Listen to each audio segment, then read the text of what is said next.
All right, everyone, we've got a little two-part thing here that involves big tech, it involves censorship, the legacy media, and gun control, so what more is there to want? Literally everything you could hope for in a story. Now, Infowars, their main channel, has gotten a content strike. They made a video in which they were talking about whether there was coaching going on with one of the Parkland students. I don't know if it's wise to actually mention their name because it appears to be part of the reason people are getting content strikes right now. By the way, I oppose that basic practice.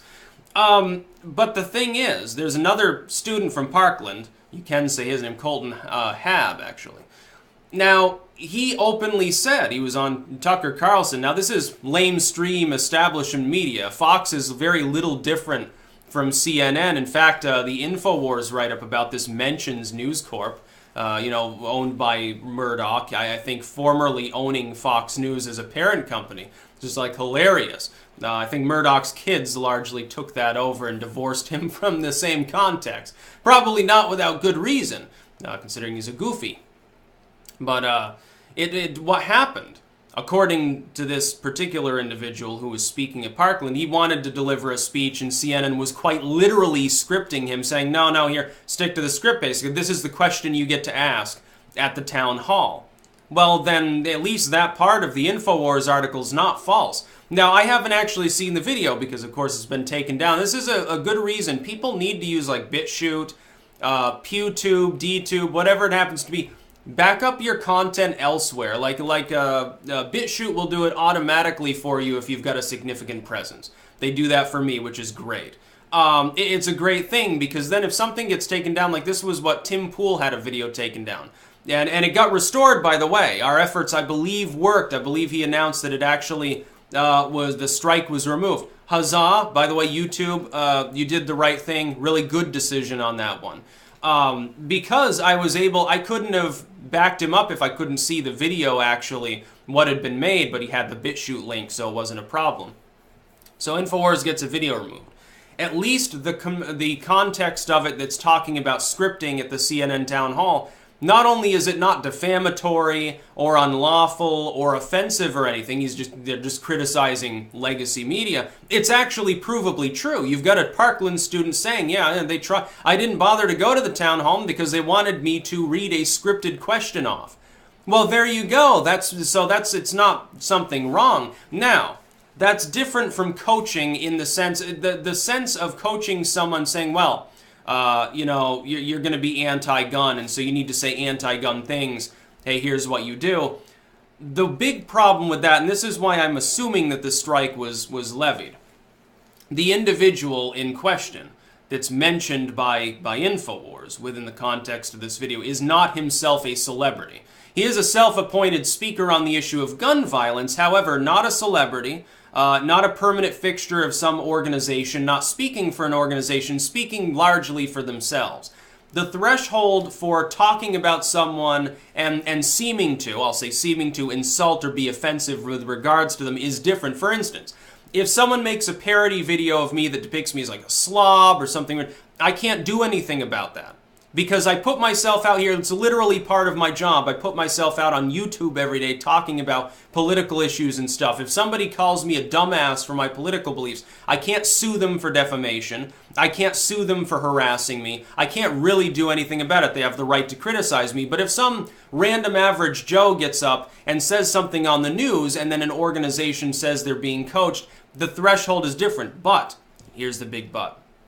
For CNN to attempt to attack another news organization, whether it's, in the sense of Infowars, it's infotainment, basically. It's not just strictly news and analysis. For CNN, a competing company, to go to YouTube, get their ear and say, hey, look into these other videos too, and YouTube says, okay, we will, that crosses, I think, a big line for me. I don't think that that's right at all. That's like saying, okay, you're a YouTuber, right? Say you have millions of fans. You do gaming videos. And some other gamer that you compete with for people's time usage, for views, you decide to contact YouTube and say, hey, look into these videos. They might breach TOS. Wouldn't that at the very least be a bit underhanded? I think it would. And if it were a private individual doing that, nobody would back them. They'd say, what the heck are you doing, dude?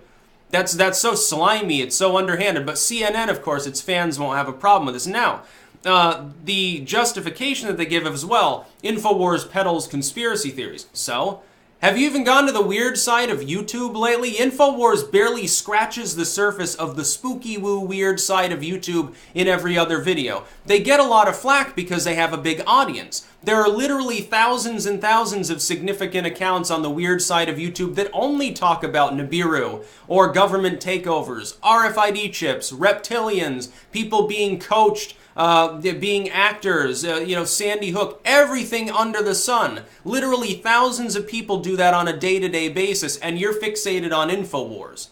Now, the reason why CNN would attack them is, again, it all goes back to the same exact thing, money.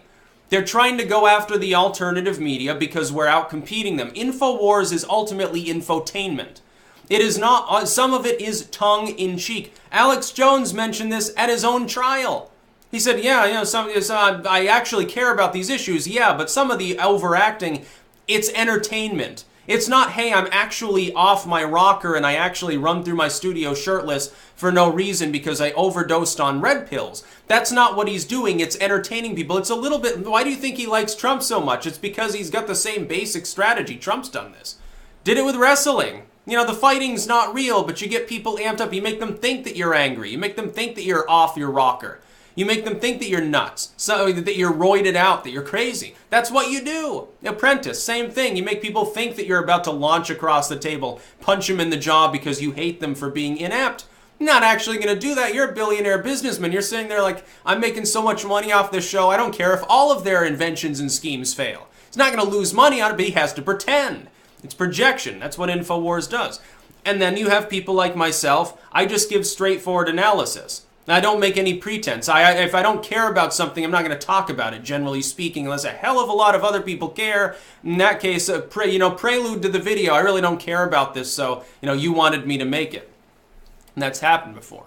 This is a breach of the right of Infowars, a competing company, to operate on a competitive platform, ultimately, and be left alone by one of its competitors that's seeking to differentiate CNN.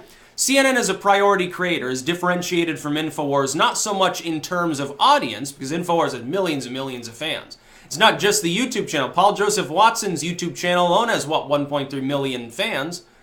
Look at the podcast and private website, and there's this offshoot show, and that person who was on Infowars has their own presence. It's an empire, really, of infotainment and of entertainment, and of actual info. All three are represented there somewhere within the organization. CNN prides itself on being more straightforward, but really it's just propaganda. This is the same CNN that told its viewing audience on live TV, hey, don't read the WikiLeaks stuff, it's illegal. Am I going to really trust them about what is or is not accurate information? So what I would say, and this goes out to people that are talking about situations like this with like Parkland. Don't target private individuals in any seeming manner. You've got to understand, if you're in the alt media, you're not being held to the same fair standard as CNN.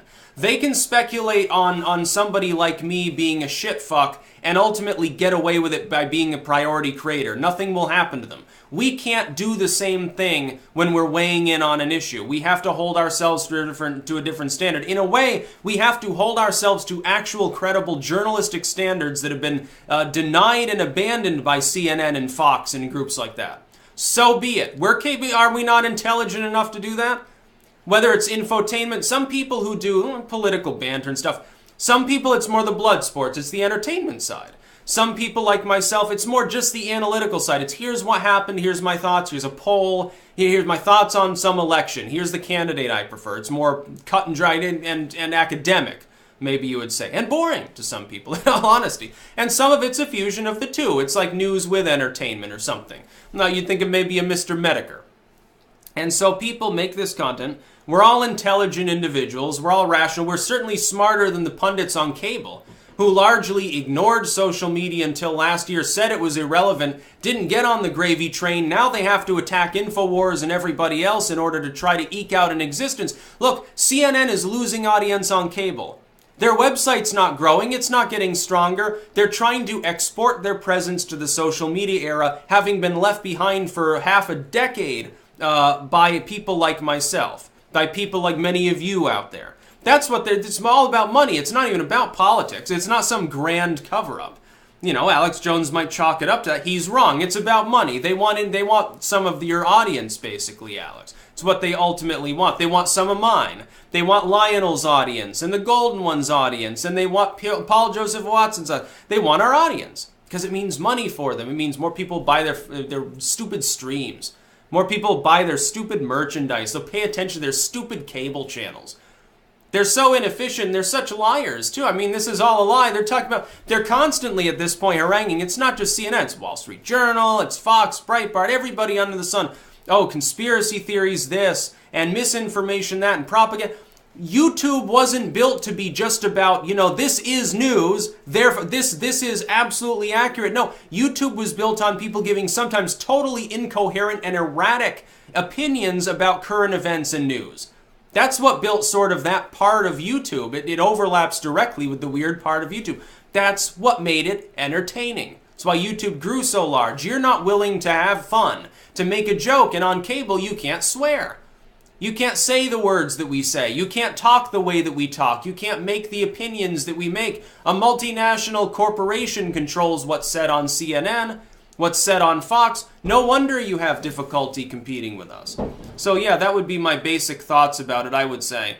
I would stand with Infowars on this one with that one caveat that you have to be careful what you say. You have to be careful about using someone's name, the opinions you form about them. You have to ask yourself, is this person popular enough, well-known enough, that, you know, sort of the satire angle wouldn't be seen as cyberbullying? Like if someone makes Sticks, Hex, and Hammers leakage, it's not cyberbullying. It has to, the threshold's different. It has to be really out there to be considered harassment or cyberbullying because, you know, I've got nearly 250,000 subscribers here. I put myself out here. I'm an e-celeb, basically, for legal purposes.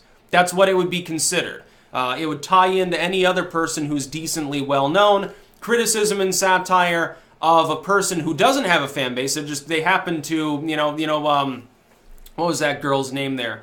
The one they had the potato meme years ago.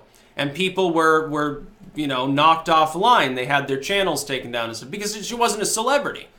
It was just someone who happened to be, do a bit of toddler modeling and then gave a statement in a magazine.